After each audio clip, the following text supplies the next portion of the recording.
Yo soy San Jorge, conocido a lo largo de los siglos como el valiente mártir y guerrero de la fe.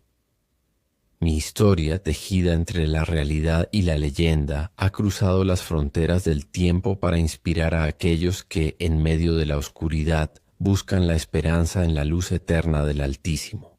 Hoy os invito a adentraros en mi vida, a conocer mis orígenes, mi lucha interna y mis actos que, según se cuenta, cambiaron el destino de reinos enteros.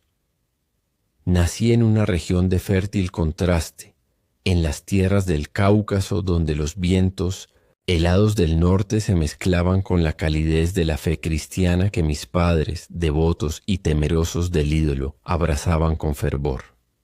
Mi infancia transcurrió en medio de tradiciones ancestrales y de la incesante labor de mis progenitores por enseñar a sus hijos la verdad del Evangelio. Recuerdo con la inocencia de aquellos días cómo el murmullo de las oraciones se entrelazaba con el sonido de las aguas de un río cercano, formando un himno perpetuo a la vida y al amor divino.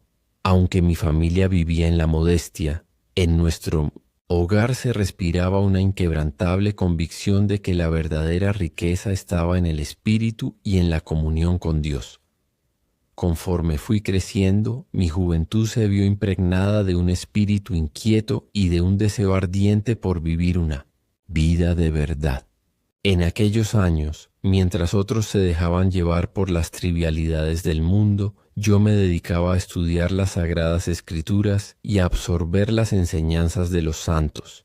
La formación en la fe me llevó a comprender que el camino hacia la santidad no era uno de pasividad, sino una constante lucha contra el mal, una batalla que debía librarse tanto en el campo de batalla como en el del alma. Fue durante esta etapa cuando descubrí que mi destino no residía únicamente en compartir la palabra de Dios, sino también en ser un ejemplo vivo de la valentía que brota de la fe. Llegado el momento de asumir mayores responsabilidades, ingresé al ejército romano. Un acto que para muchos podría parecer contradictorio para un ferviente creyente, pero que se convirtió en el escenario de mi verdadera prueba. En el fragor del combate, mi corazón no dejó de latir por el amor al Señor. Mi espíritu se encendió en cada enfrentamiento, y la lucha contra la oscuridad pagana se convirtió en mi misión. Se cuentan leyendas que hablan de un episodio memorable en el que, en medio de una implacable tormenta de furia y violencia, mi determinación y fe hicieron que el mar se apaciguara, salvando a una comunidad entera. Sin embargo, no fueron solo las batallas militares las que definieron mi vida, sino la lucha interna de mi alma, un torbellino de dudas y certezas que solo la gracia divina pudo disipar. A lo largo de mi ministerio me entregué a la predicación del Evangelio en las plazas y en las calles, llevando a los corazones el mensaje de redención y esperanza. Fui conocido no solo por mi valentía en el campo de batalla, sino también por la ternura y compasión con que atendía a los más necesitados. Las historias de mis milagros, de curaciones inexplicables y de conversiones repentinas se difundieron, con rapidez elevando mi nombre a la categoría de leyenda. Así, mientras mi espada defendía la fe en las termas del combate, mis palabras calmaron las tormentas del espíritu, convirtiéndome en un símbolo de que, con fe, la fuerza interior puede superar incluso las pruebas más despiadadas. A medida que el tiempo avanzaba, llegué a comprender que mi vida debía trascender el mero servicio en el campo de batalla y las gestas heroicas. Comencé a fundar pequeñas iglesias y refugios, donde la palabra del Señor se convertía en consuelo para los desamparados y en un faro para las almas perdidas. En cada comunidad mi mensaje se transformó en un legado vivo, un recordatorio constante de que la verdadera victoria se halla en la entrega y en la humildad. La consolidación de estos centros espirituales fue mi mayor obra. Espacios donde a lo largo de los siglos se han reunido aquellos que buscan iluminar su existencia con la fe. En los últimos años de mi existencia, mientras las sombras del Iomolosech tiempos se extendían y el cansancio comenzaba a pesar en mis hombros, encontré consuelo en la quietud de la oración y en la certeza del amor divino. Mis días finales transcurrieron en un ambiente de recogimiento, rodeado de aquellos que habían sido tocados por mi palabra y mi ejemplo. Sentí, en el silencio de mi soledad, la presencia de un Dios que me envolvía en paz y me preparaba para el último viaje. Mi vida terrenal culminó en un acto de sacrificio, dejando mi cuerpo como testimonio de una existencia vivida en completa fidelidad a la verdad. Hoy, mi historia continúa siendo narrada por aquellos que buscan entender el valor del sacrificio y la importancia de la fe. Mi legado no se mide en batallas ganadas ni en milagros enumerados, sino en la transformación de corazones y en la renovación de la esperanza en tiempos de desesperación. A lo largo de los años, mi nombre ha sido invocado en plegarias y procesiones, y mi figura se alza como un símbolo eterno de que el amor de Dios puede iluminar los rincones más oscuros del alma. Lectura del Santo Evangelio, Lucas 24, 13, 35. El camino a Emaús. Aquel mismo día, 2 de mis discípulos iban caminando a una aldea llamada Emaús, que estaba a unos 11 kilómetros de Jerusalén. Iban conversando sobre todo lo que había acontecido. Mientras hablaban y discutían, yo mismo me acerqué y comencé a caminar con ellos. Pero sus ojos estaban velados, de modo que no me reconocieron. Les pregunté, ¿de qué discutís mientras camináis? Se detuvieron con semblante triste, y uno de ellos, llamado Cleofás, me respondió, ¿eres tú el único forastero en Jerusalén que no sabe lo que ha pasado allí estos días? Les pregunté, ¿qué?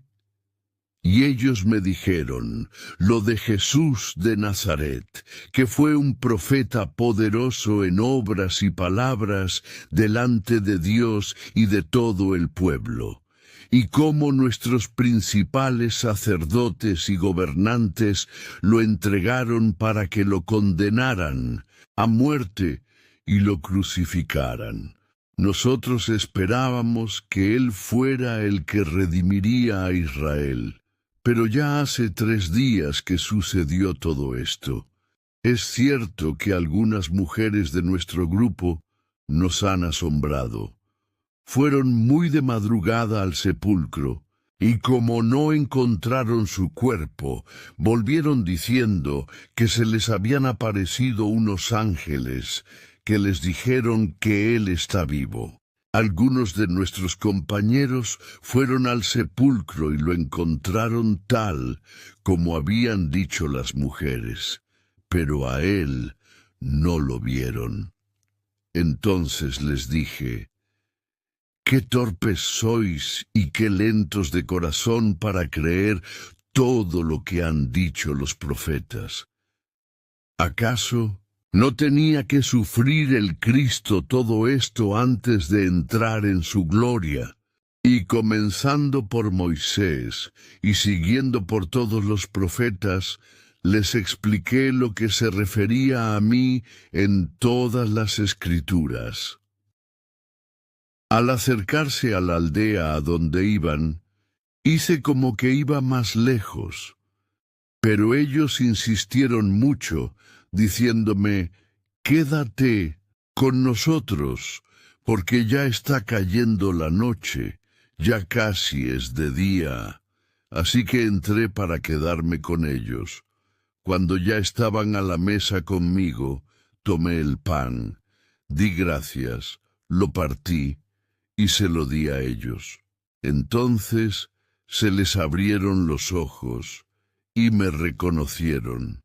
Pero desaparecí de su vista, y se decían el uno al otro, ¿no ardía nuestro corazón mientras nos hablaba por el camino y nos explicaba las Escrituras? Enseguida se levantaron y regresaron a Jerusalén, donde encontraron reunidos a los 11 y a sus compañeros, que les dijeron: «Es verdad, el Señor ha resucitado y se le ha aparecido a Simón».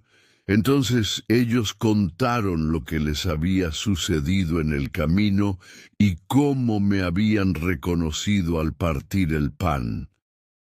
¿Qué significa esto?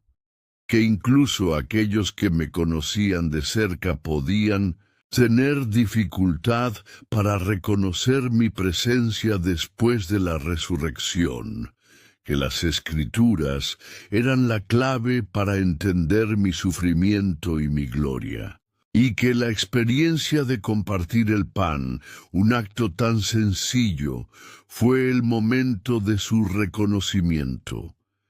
¿Qué pueden aprender de esto? Que deben escudriñar las Escrituras para comprender el plan de Dios. Que mi presencia puede manifestarse incluso en los momentos más cotidianos, y que la comunión y el compartir abren los ojos a la verdad de mi resurrección. Recuerden, mi presencia está con ustedes, incluso cuando no me reconocen de inmediato. Busquen mi rostro en las Escrituras y en la comunión fraterna. Al terminar este relato, os dejo con una invitación a meditar sobre la verdadera esencia de la fe. No es el eco de nuestras hazañas lo que resuena en la eternidad, sino el susurro de un corazón entregado. Que cada uno de vosotros encuentre en su propio camino la fortaleza para desafiar la oscuridad con la luz del amor divino y la determinación inquebrantable